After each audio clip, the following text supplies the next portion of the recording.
don't have that much here. I don't live here.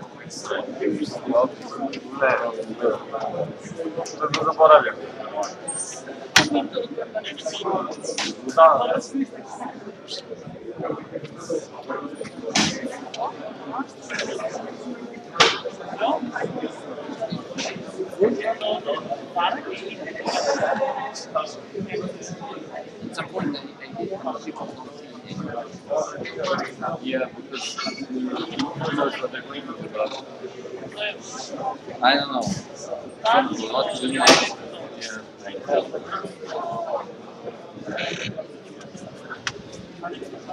Guys, round three. Just grab chairs here. Oh, it's like great.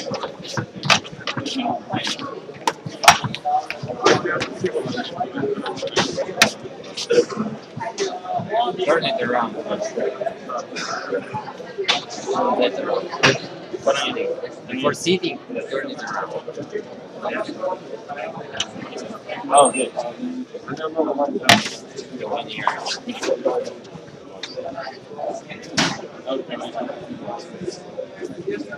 Yeah, but better like people is saying there. Here. Ah, whatever. Somebody will.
He was like, wait.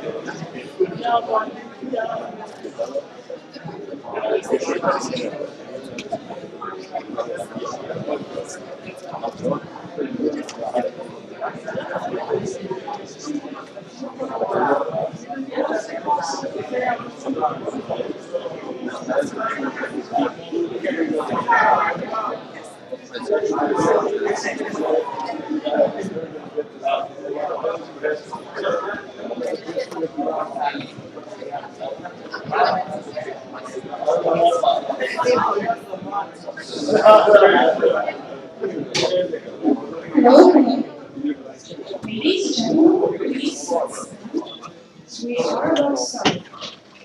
The last participants are arrived. Yes, everybody found their place. Okay.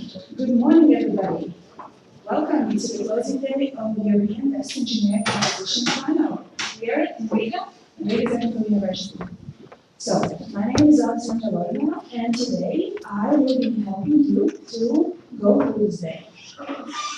Without further ado, as you see, we're a couple of minutes behind the schedule already. I would like to begin this closing day with a little recap on what is going to happen today. Today is going to be very eventful, so really briefly, before beginning with the presentations, let's take a look at the schedule.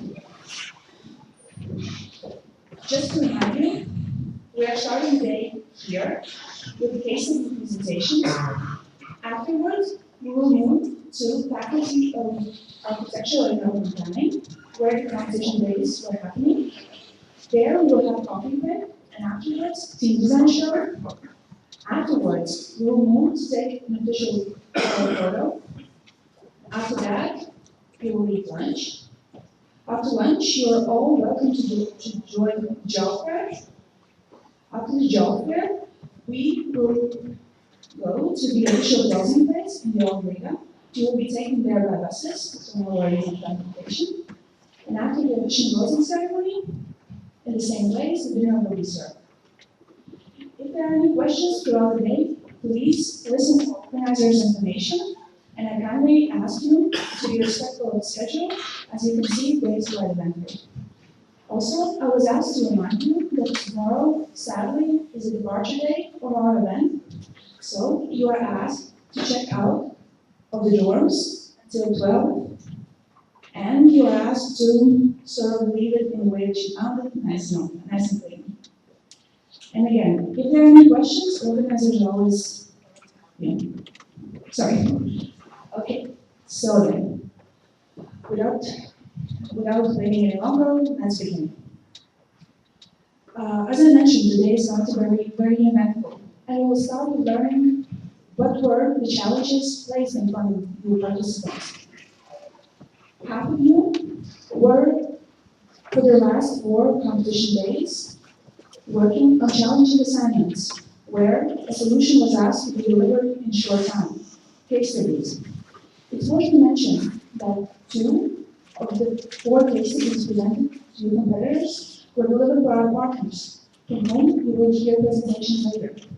But 2 equally important assignments were delivered by EBEC, and we will start with learning about those assignments, which was case study 1, how to recycle heat from factories, and case study 2, dust control.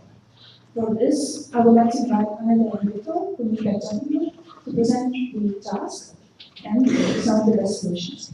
Anna and Victor, please.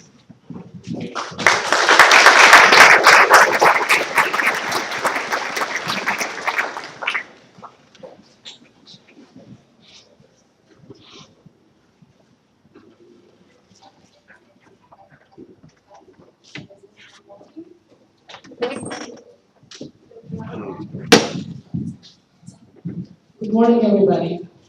I'm very happy to see you today, and all of you, not just case study people who have been used to seeing almost every day for the last week.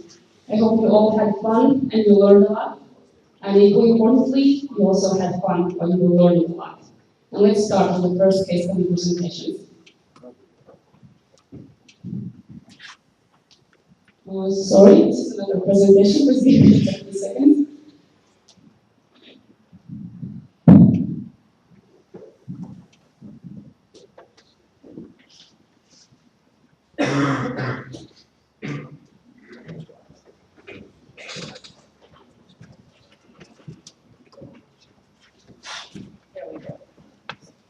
There we go, much better. So first of all, what is case study? I'm sure all of you know, but let me remind you that it's exploratory or explanatory analysis of a situation. So whether you research all the data you can find about situation, event, or people, or you find a solution for a focus task, it's still a case study. And let me continue with the first one. The first one was designed by the members of the group, and it's called How to Recycle Heat from Factories. Why did this case study emerge at the first place? Since year 2000 to year 2008, Latvia had the fastest GDP growth in Europe.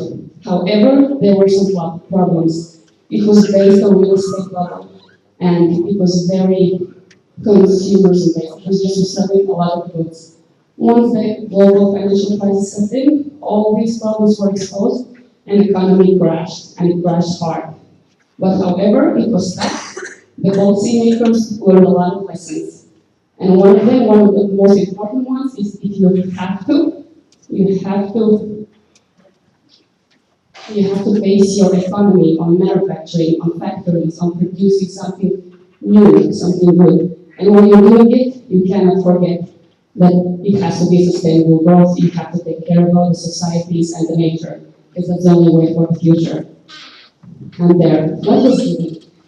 To represent a very simplified situation, the general information is given about an management factory in the middle of the town, Latvia. This is information that was given. There's no point to read it right now. I would say that you can see it's not a lot. It was just to keep everybody on track and represent this situation in general. But what we asked was this, and even more. All the questions the participants could come up with, more than these, and that would be relevant. And you can see the balance. You can see the quantity. So it was a huge task for the short time given. Just to be clear, so the task is to come up with a concept of how to produce energy from heat from the factory's chimneys and what to do with it. For example, whether the participants would choose to produce electricity or a hot water, whether they would choose to feed it back in the factory or to distribute it along the locals in that dimension of town. It was all open, as long as you can argument it and you can prove it. Why you chose that and why is that the best way? So again, many questions asked, which means there are many possible answers. But the biggest challenge, in a way, was time. It's a very vast concept, but the time is only 6 hours. And although you're best of the best, 6 hours is not so much. So who could grasp the most? Who could design the best concept? Who can understand the whole issue? And the key to success was leveraging of different cases. And the most important one was research of existing solutions. You know, there are some simple solutions out there already. Some are for years, but you have to find them, you have to see them, whether they will work.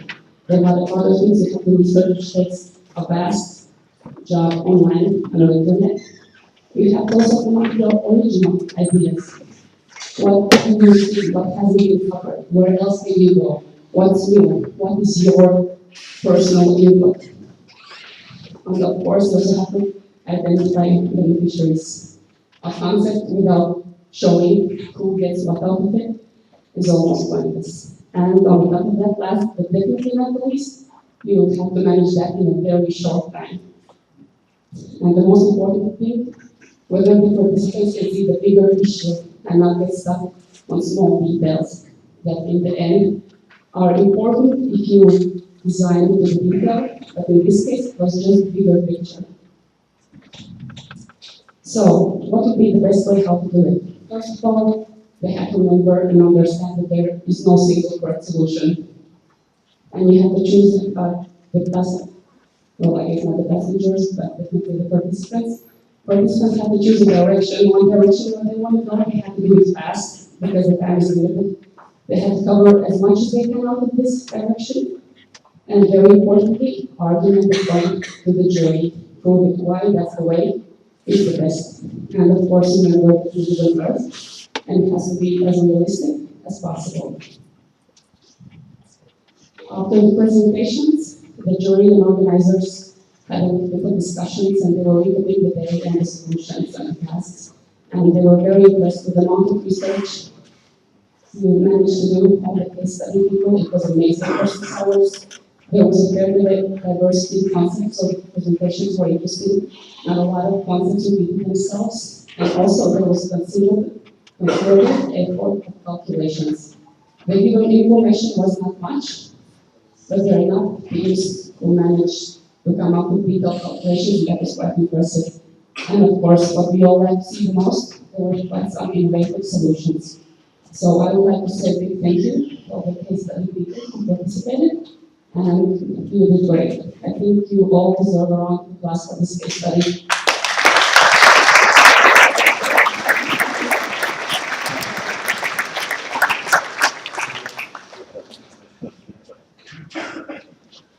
I'll let my colleague Victor explain the next case study. Thank you, Anna. Okay, so the name of the case study was called Last Control Persecuted Tower. Why is that? One day, February, I was searching on the internet and I heard about this project called Persecuted Tower. That you will be the tallest building in the world.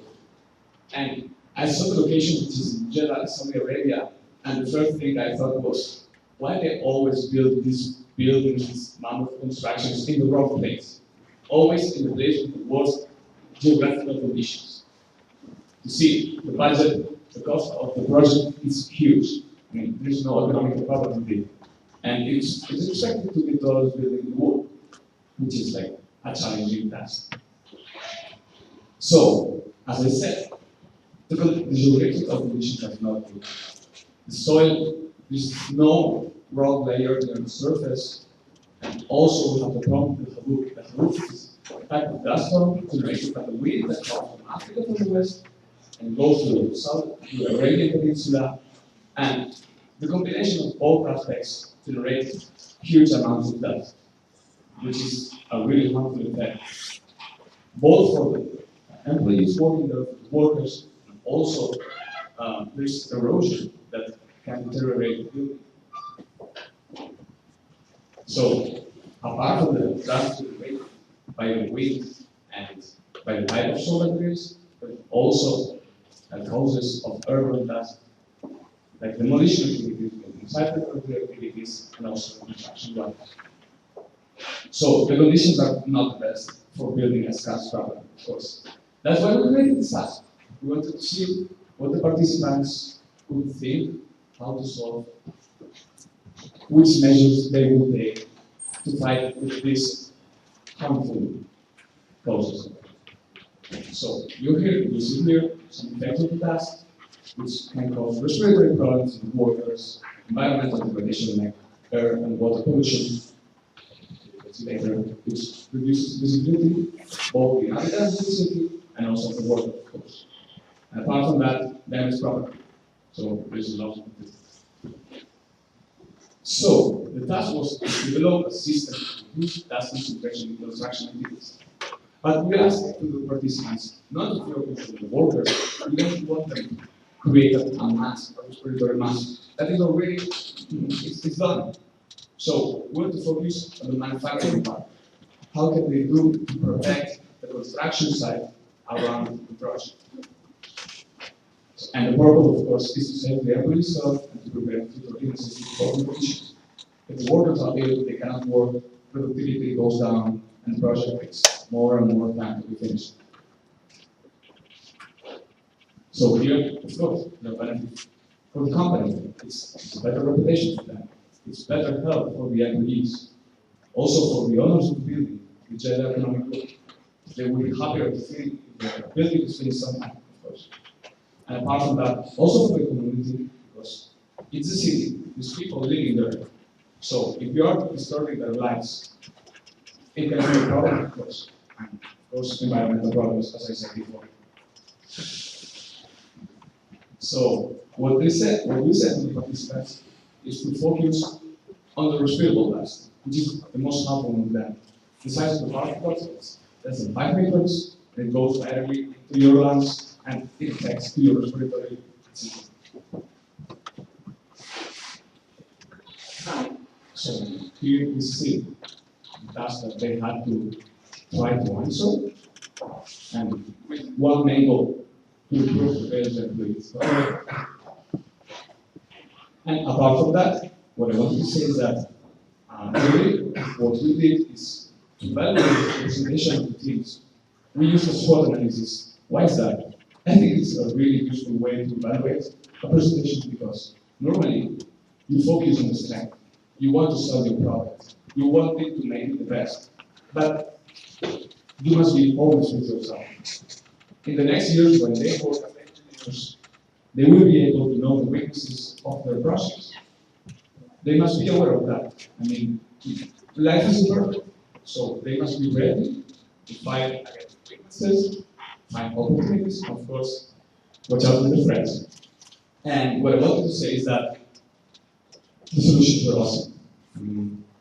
When I was thinking of the solution, I was thinking of creating like several layers of nets to filter the particles, but the direction taken by the participants was quite different.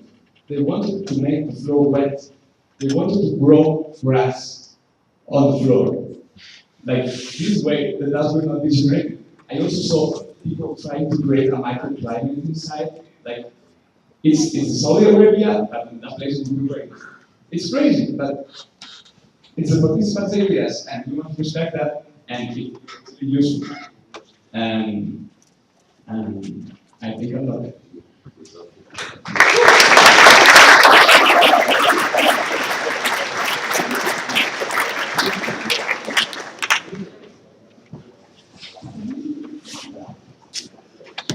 Well, Victor, thank you very much for the detailed presentation of the case studies. We see that the environmental issues, both dust and heat, are still relevant, and whether it's Saudi Arabia or any other European country where you probably will be working, we see the future for these questions to be solved as creatively as it is mentioned now.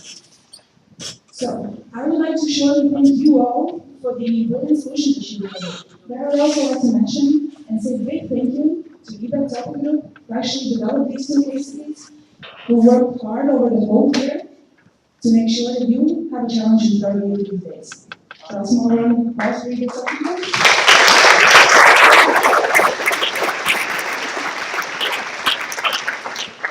Thank you. But as I mentioned, there were 4 case studies. And as I mentioned in the beginning, it would not be possible to have this part of our challenge without the help of our partners and sponsors. I would like to ask here on the stage to join me, representatives from Deutsche Bank, Katerina Labushko and Ben Bechke, to tell us about themselves, about the case study, and how they fostered this road for EBEC Panel to come to.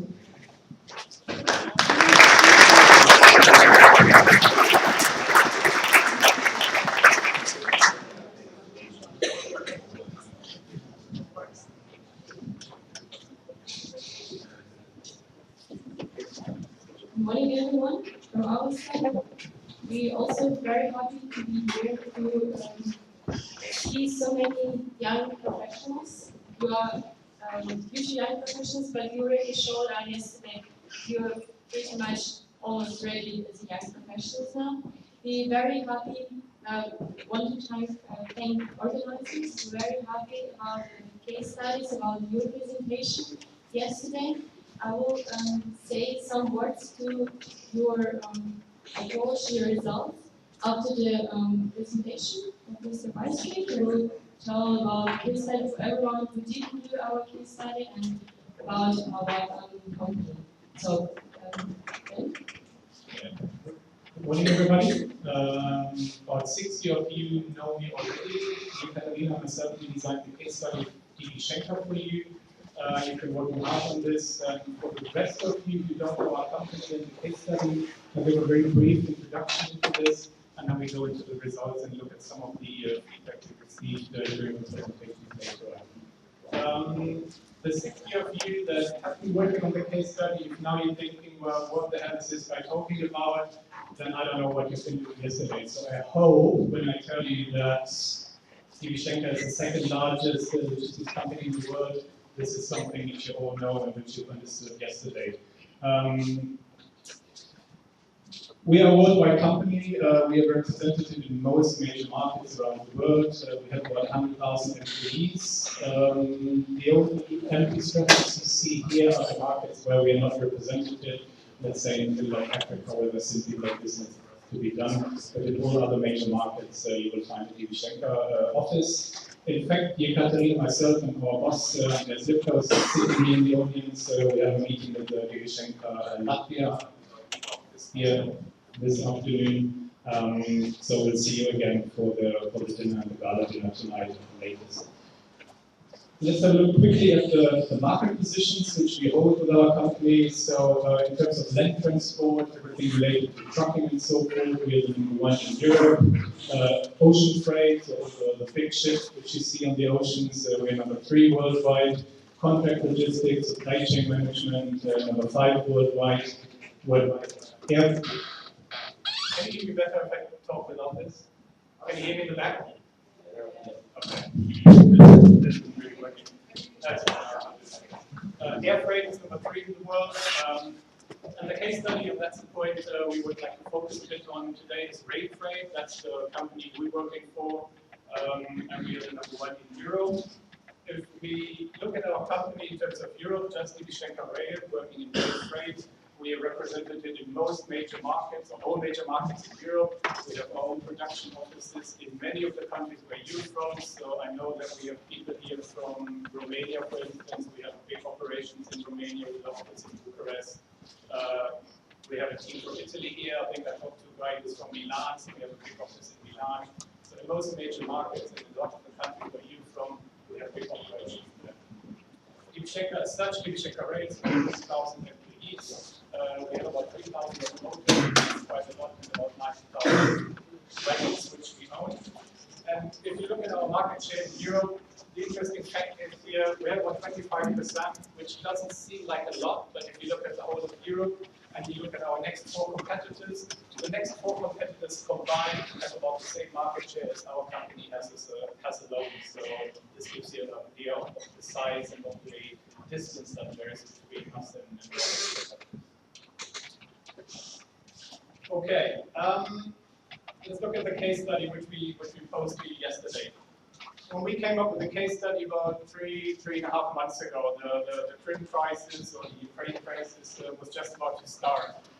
And at this time, none of us could think about the Malaysian airline being shut down and the implications this would have, and the way the sanctions are going, and the way the planet is cooling down. So this was, in a way, good for you because this is a real-life case study which is absolutely current, which all of you know anything about if you read the daily newspapers. So all of you had a fair good idea of what we were talking about.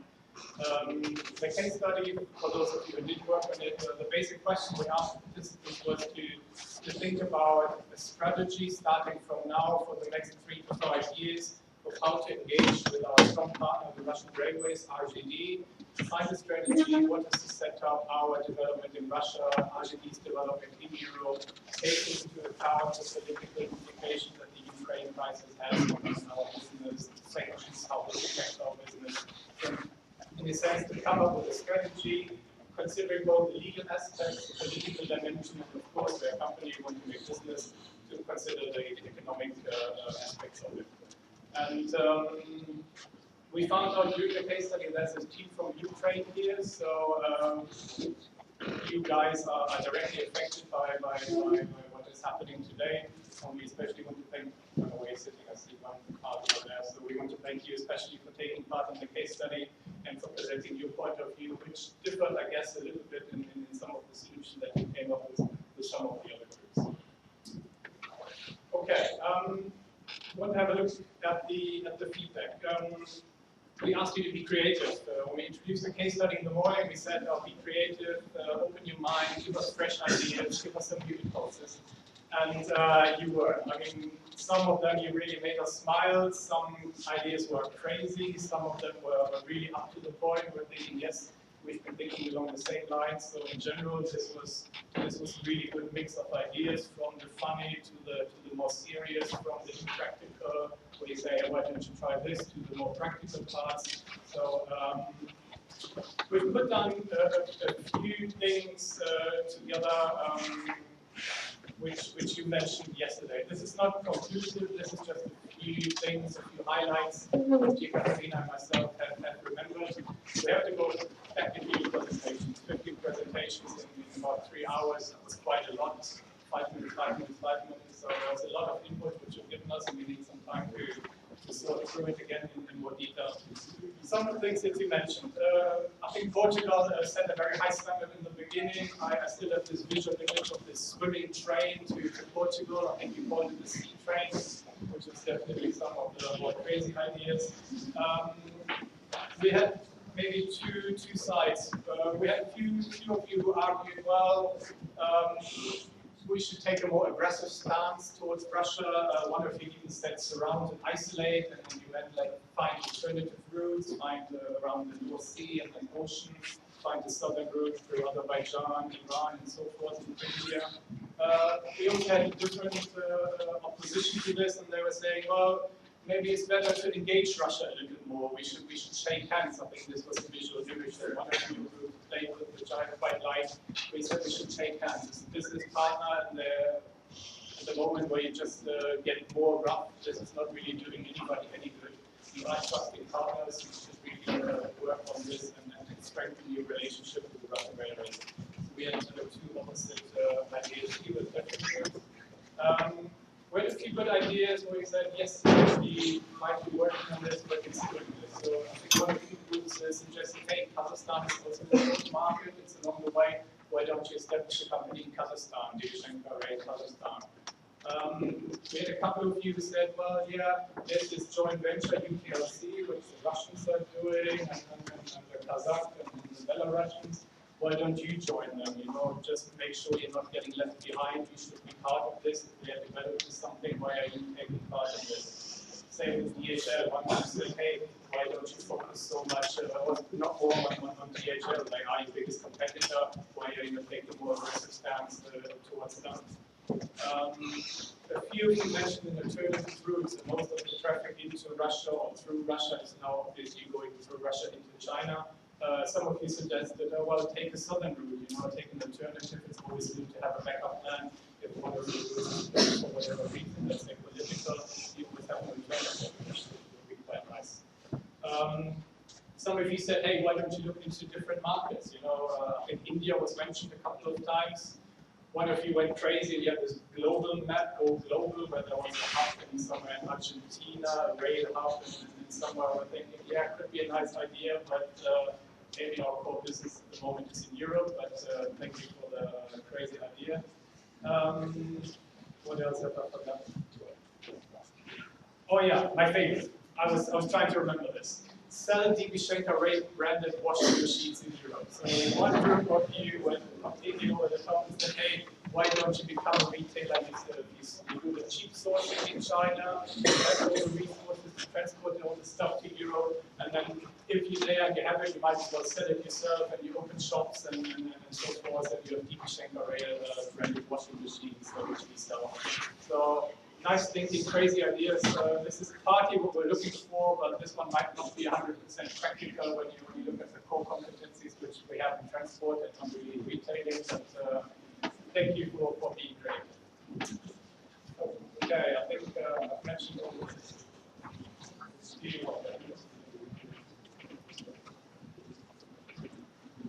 I would like to. Okay, I tried. I'm not. So I would also mention that we're very surprised in a positive way how structured and how fast you went through the topic, how structured you could work, and how in a very short time how successful you were dealing with very high complexity, with very deep problem. So we again want to thank you guys and want to wish you good luck with your study, with your future way, and we will be happy if you have maybe interest on a practice, on an internship in our company. We are open for the interviews, so we are open for you and we are glad to hear about it again. Yes, so okay, sorry, one sentence. To be precise about the interview part. Obviously, you've come to Riga not because you think Riga is the best city in Europe. It might be, I don't know. But you've come here because out of 3,500 more or less people, you've won your regional rounds, your local rounds, you've won your teams and so forth. You came here as the final 120, whatever contestants to take part in this case study. The same is true for us. We didn't come here because we wanted to have a nice trip to Riga, but we wanted to be here to see how you perform, tell you a little bit about our company, and see how you're doing. So we want to really take this opportunity to engage with you more in the afternoon, especially in the job fair in a more formal setting. Annika Behren, our colleague from HR, will be there. I know she's scheduled already a few interviews, but she has room for a few more, so just come up to the stand, even if it's not for interviews, just come up, chat to her, she will tell you about our training program. If we're looking at the map of EBEC Rail again, I've already mentioned that a lot of you are from the countries where we are active, so we offer local training programs. Let's say you're based in Bucharest, you can have your main base office in Bucharest, and then you can proceed through an 18 months traineeship program with us, which will take you through most of our European destinations. So you will have 3 months in the UK, 3 months in Moscow, 3 months in Spain, 3 months in Germany, and so forth. So we have quite an attractive international training program where you get to know the whole company, our whole operations. We have trainees going to China because we have offices in China, also Australia. So it's quite an international program, which is very flexible. So do come and talk to Annika in the afternoon. In the evening or later on in the afternoon, in a more informal setting, you'll all be there for the gala dinner and presentations tonight. Just come chat with Ekaterina and myself. Just have a couple of meetings together, and you can ask us any questions you would like about our company. I would say if you're thinking that yesterday you knew all the answers, and the case study was boring for you, and you're constantly thinking, oh, all the other groups are just talking rubbish, and you have the answers, and you thinking you should be the next CEO of EBEC, maybe we're not too interested in you. If, however, you're thinking, yeah, this was a really interesting real-life case study, it'd be nice to get to know them a little better, how about a 3 months internship to start with, this would fit in really well with my planning and so forth. Please really do talk to us. We're always looking for interns. We know that you are smart people, otherwise you wouldn't be sitting here. So talk to us. Interns are always welcome. We have really interesting topics. This was something which we work on every day, so this could be something you would be working on with your internship with us in Berlin. So please talk to us. Did I forget everything? No. That's it. Any questions? I think we're out of time, so you can ask us in the evening or during the job fair, and thank you very much for participating.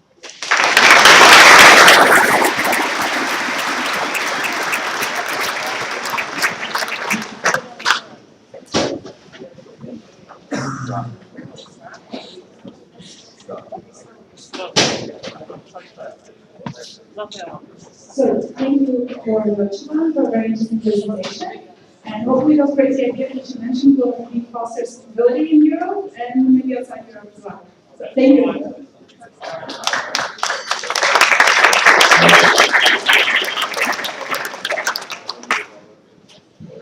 Hello there, I'm Richard, this is Stefan. We're examiners of the European Patent Office. We work with the Patent Granting Authority for Europe. You can hand in an application in English, French or German, and we will prosecute it, and it will be valid in up to 38 of the signatories to our patent convention. I'd just like to reiterate the words from EBEC that we would like to thank you all for participating in our task, and we'd also like to thank the organisers. Our case study asked the teams to put themselves in the shoes of a patent attorney who had received a letter from a client saying that they knew about the patent that had been granted, but which they believed was invalid. So we asked the teams to effectively destroy the patent. We provided some help in that the documents, we provided 5 annexes which were documents which could be used to attack the patent in question.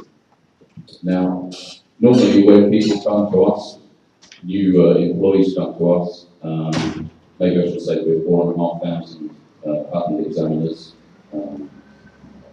in essentially Munich and The Hague, and we recruit about 100 a year. New employees get about 3 weeks during which they learn the basics of the patent system. Well, it was a baptism of fire for the participants yesterday, because they had a very short introduction to the patent system, so they had about 40-minute lecture. And then they were given a pile of papers, a lot of information to go through. I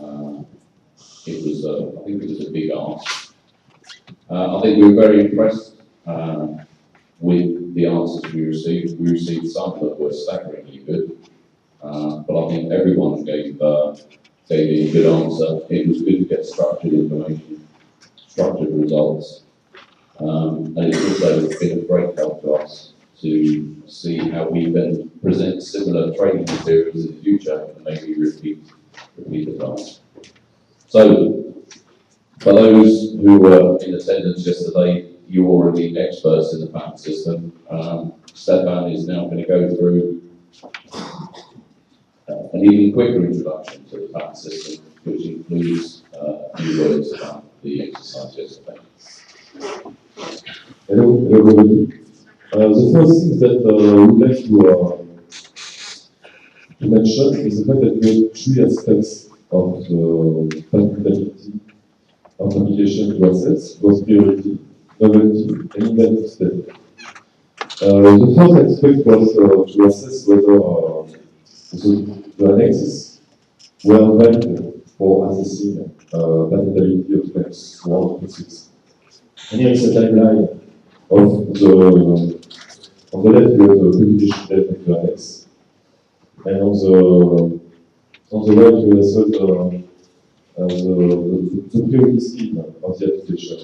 In the letter it was mentioned that the French application on which the application took priority was disclosed in the subject matter of May 1 to 5. The Italian one was disclosed in the subject matter of May 4. And the German application actually was not relevant at all, because content is very mixed. So things which was quite important to assess here was the fact that the certificate of May 1 to 5 was one of the French application, so the first May and date, while the effective date of May 6 was the natural file of the application, so the 3rd May 1999. And then it makes a big difference when you consider the publication date of the document. You can actually see that Annex 5, which publication date was after the file date of the French application, was not relevant actually for May 1 to 5.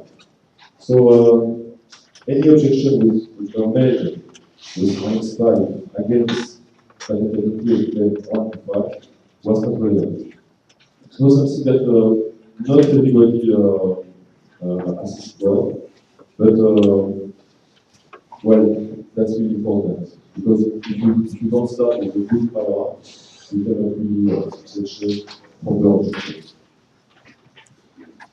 Another thing that we have seen in your answer, which was not really well understood by few of you, is the fact that when you object novelty, you only use one document.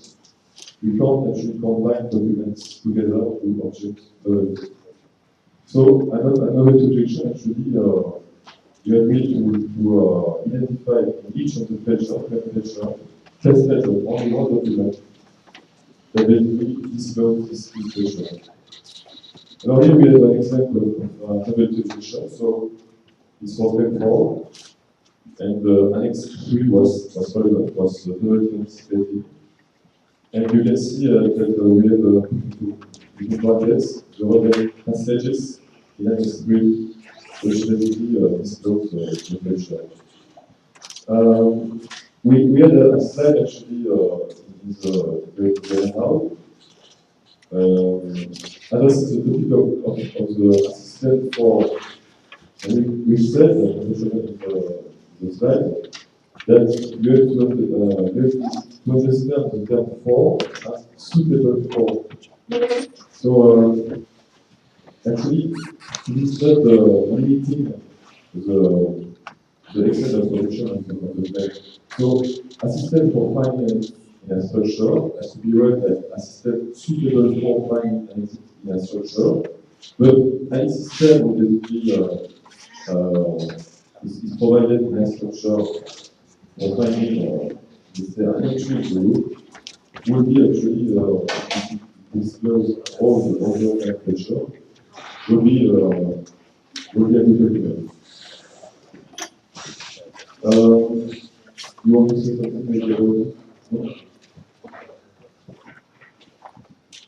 We have still 5 minutes, so I to sum up a bit the task. Here actually is the optimal answer. So you see that it was only possible for platform to find X2 and X3 as double destroying problems. And for the other plants, from 1 to 3 and 5 and 6, you have to use the evolution. So what we consider appropriate for objective in the step is so-called problem solution approach. And that's what we represent in the development.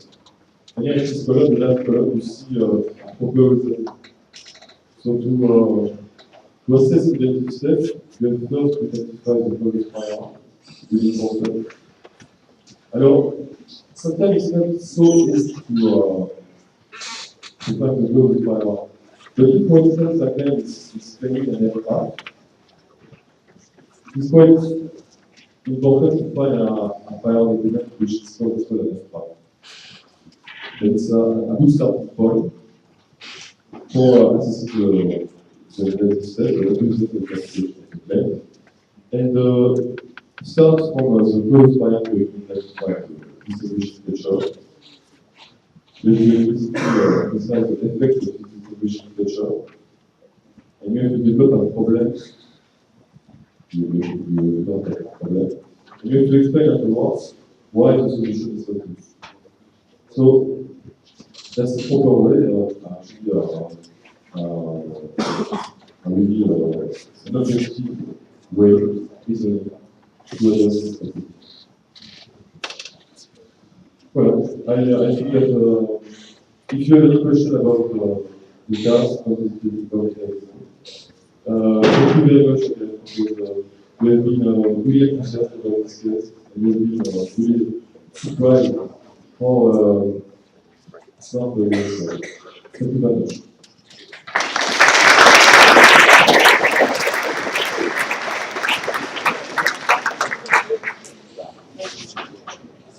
I'd like to thank you, European Patent Office, for delivering such a challenging and still very relevant task. Showing legal and patent issues is something that should be relevant for all of us, hopefully in one time or another in our careers. Now, once again, I would like to thank you, both European Patent Office and Deutsche Bank, for delivering such challenging tasks and supporting you as future engineers in your development and giving you a chance to practice on real life situations that hopefully if you join these companies you will be able to deal with in real life. Now, moving on, I'm sure all of you have seen this lovely green car standing in front of the Faculty of Architecture and Building Planning. Have you, right? You might wonder, what is the car doing there? And I'm sure you noticed that this car was done by one of the European biggest automotive manufacturers, Skoda, which is acknowledging the importance of European best engineering competition as a base for future engineers, and was supporting all of us in this event. I would like to welcome Ms. Christina Almiron to give us a short presentation about Skoda, about the company's history and their career opportunities.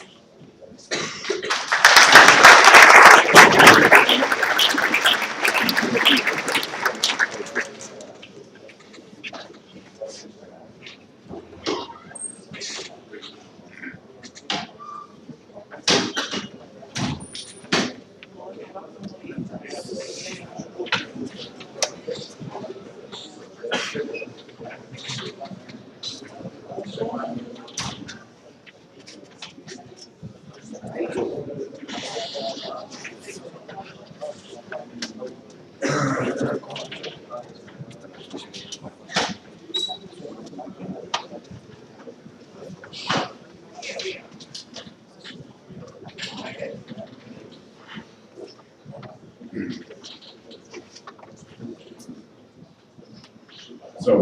hello everybody. My name is Sina Almira, and I'm from the recruitment and HR marketing department in Auto. Would it be better without it? Yes. I hate microphones. Okay. Wants to ask one question. Does anyone know what is Skoda? I'll tell you a little bit more about it. We are from the country where there are like cars, selling cars, and they are so much. So how it looks there? We have all kind of car. Oh, what's a bicycle? A bicycle. Great. Anyone else? Great. Okay. Let's tell you a bit more. Skoda Auto is a car manufacturing company. Car manufacturing company who started producing bicycles in 1899, which is quite a long time ago. And is located in Mladá Boleslav in Czech Republic. Have anyone been to Czech Republic before? Okay, so those who were there, they know that Czech Republic is not a flat country as we are here now, or as Poland, but there are like a lot of hills, a lot of mountains, and so on. So after producing the bicycles, they were cycling around, and they found out that it wasn't so easy to travel from point A to point B. So they came to a motorcycle, which was a little bit better, but a bit unstable. So we decided to first our first car, the Motor A, which is the first car which was produced in Mladá Boleslav, and it was having an amazing 7 horsepower. For that time, really great car. Right for the year 1905, it was an A-class car. But the times are changing, and so Skoda changed. It was the year 1991 where the merge with Volkswagen Group started, and it took, let's say, around 10 years till it was done. So now Skoda Auto is part of Volkswagen Group with over 500,000 employees all around the world, and we are cooperating within the whole group with Seat, with Audi, Lambo, with all the Scania and so on, with all the brands which are there, and we are producing parts for them, engines for them. They are also producing parts, engines for them. It's a kind of joint venture. So a big family which for sure changed the life of the people who are working in Skoda. Our growth strategy, what we are focused on, and what we are really trying to aim in the year 2018 is how to be profitable and to be financially strong. That's for sure. We need to reach the sale of over 1.5 million cars per year, and to be top employed with global talent. And for sure, the strategic spearhead focused value for money, practical and room. This is what it's good about. This is what we are trying to do. As you saw the car outside, we're trying really to give a lot of space, a lot of practical things for reasonable price and for certain quality. And this is what we're really trying to do. What is it about? This is how it looks now. From the Motor A, which was a great car at that time, we are now having 7 models with different variations of station wagons and so on, produced all over the world, and this is our future. Skoda Vision C is how our cars will be looking like, and we'll be seeing within 2 months the new Fabia coming on board, and within a year the new Superb. So we will see how similar it will be to this kind of model.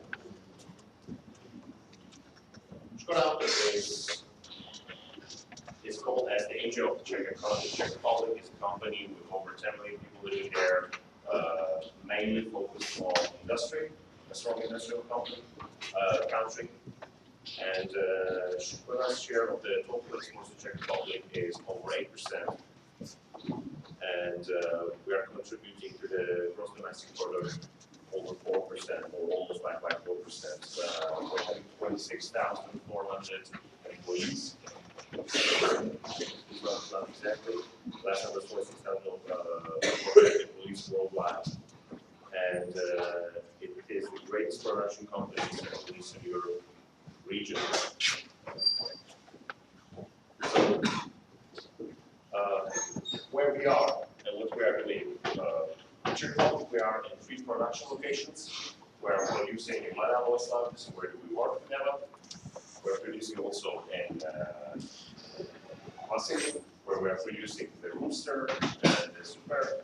And in Czech we're producing our transmission gears, which are used by the Volkswagen, of course. Except of that, you can see that we are over Russia, Slovakia, we're producing Civico, Ukraine, Pakistan, China, India, and so on.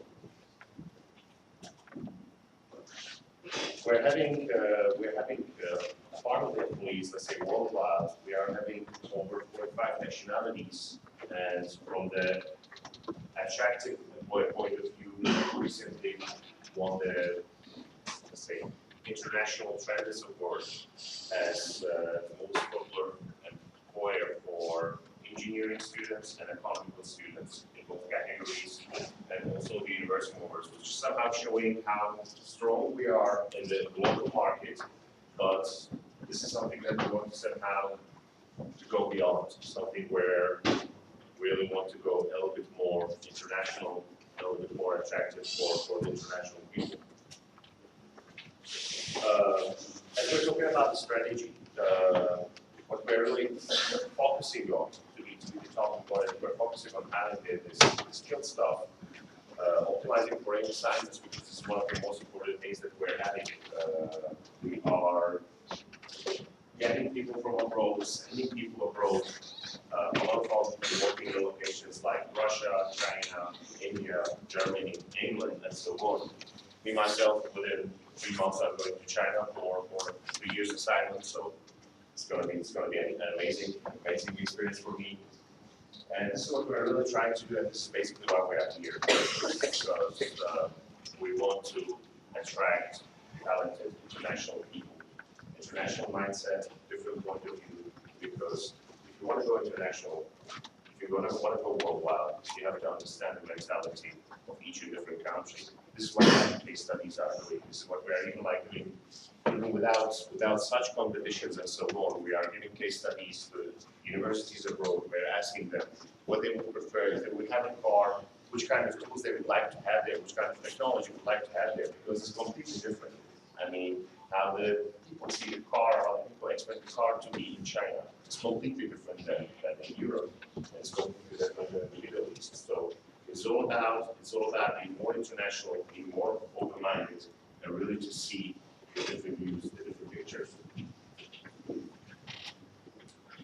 What are the career possibilities? What we can offer you? What we can offer for the talents? We are a company which is not only putting the cars together and selling them, but we are developing them. So we are the ones who are designing the cars. We are the ones who are developing the technologies there. We are the ones who really take care of the financial part of the product. We are the ones who are really taking care of sales and marketing, HR, and so on. So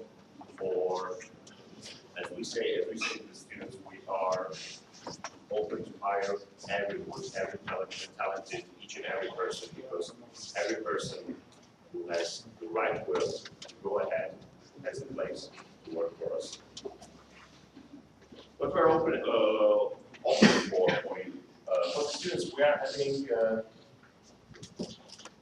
a lot of possibilities, and I also say in Central and Eastern Europe, one of the biggest possibilities of the internships. We are offering obligatory and non-obligatory internships. We're having over 1,000 interns, obligatory and non-obligatory interns, university students working for us.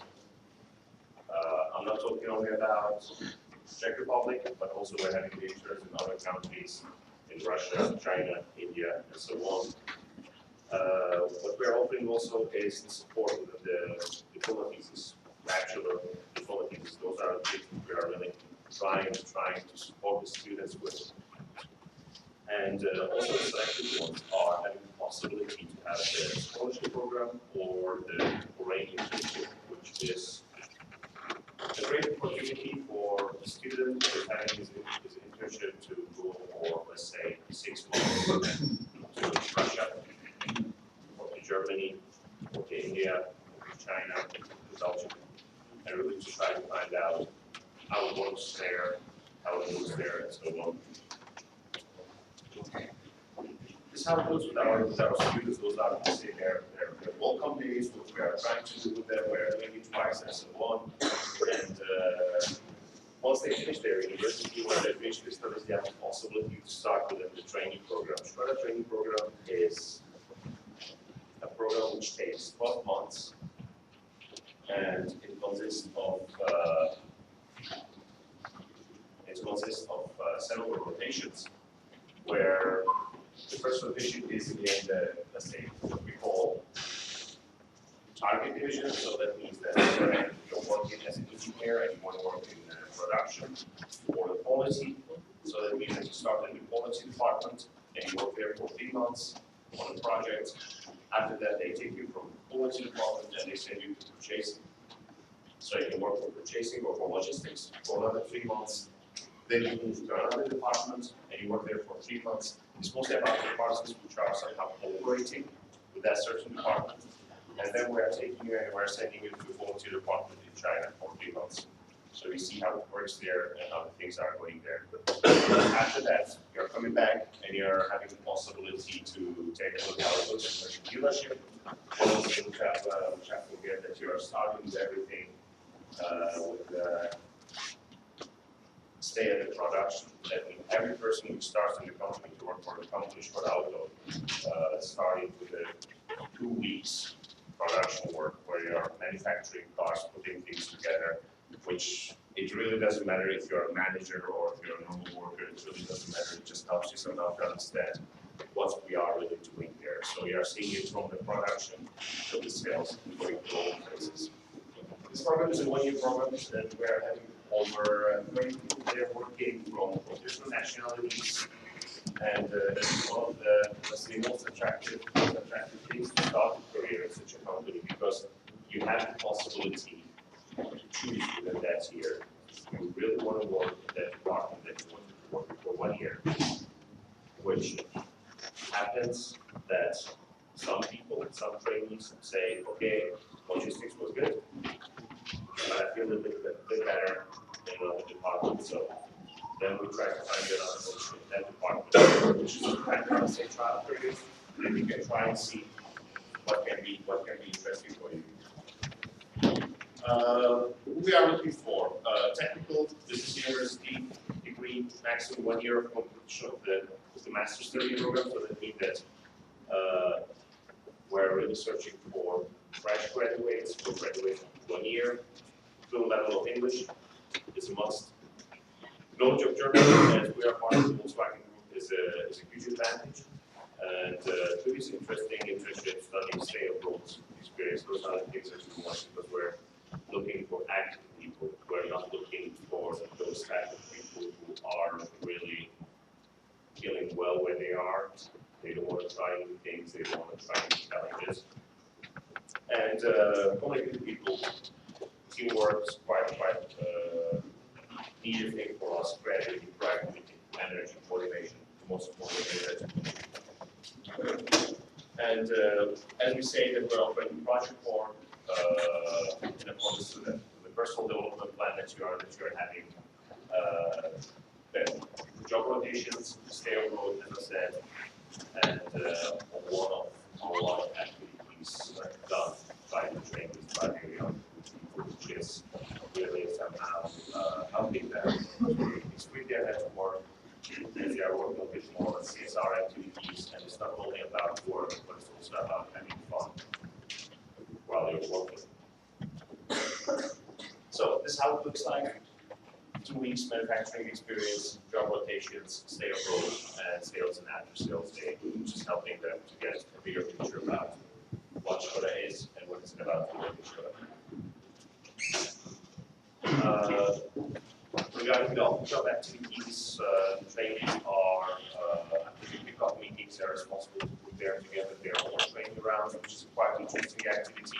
That every trainee which is working in some particular department is doing a training round. For example, if someone is working in design, he's inviting all the trainees to come and spend 1 day in design, where he's arranging all these presentations and all this work for them, so they can see a little bit more beyond the lines what is there and what is not there. Language courses, where we are for international months, we are giving them an intensive 1 month German Czech course in the beginning, and then they're having it for 3 hours a day, at least help them to communicate a little bit better while they're entering college. Seminars or operating universities, where they're working with us, where they're cooperating with us, and what we call constant training traction, which is training meetings of all brands in the Volkswagen Group, which we had last month, where we have been invited over 150 participants from all over the world, and we celebrated the 20th anniversary of the training program with Skoda.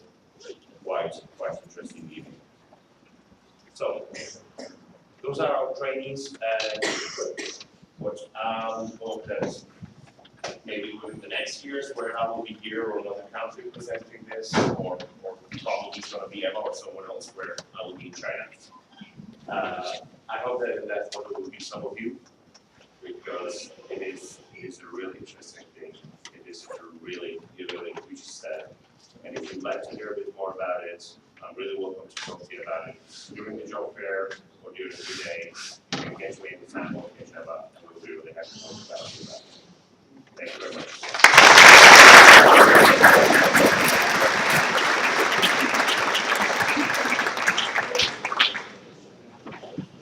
So I would like to thank Sina for a very short presentation. I'm sure most of us are quite happy to join Skoda now. And I would like to once again thank all of the presenters of today, and surely thank all of you for paying attention and bearing with this strange weather from Latvia. It's new for all of us, so thank you for this.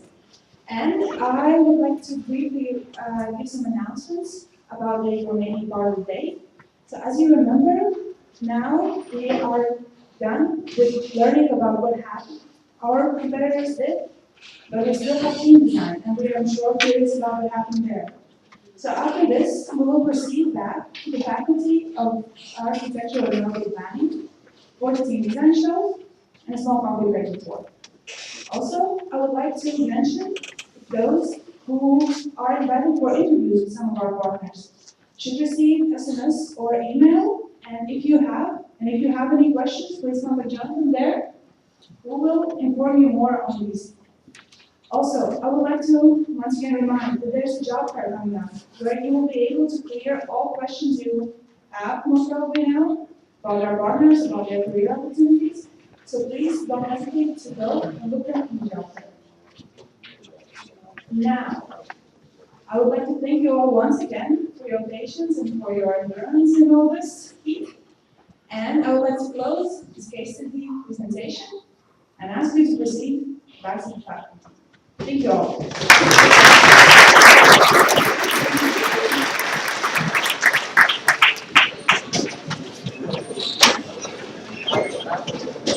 Thank you. Yeah.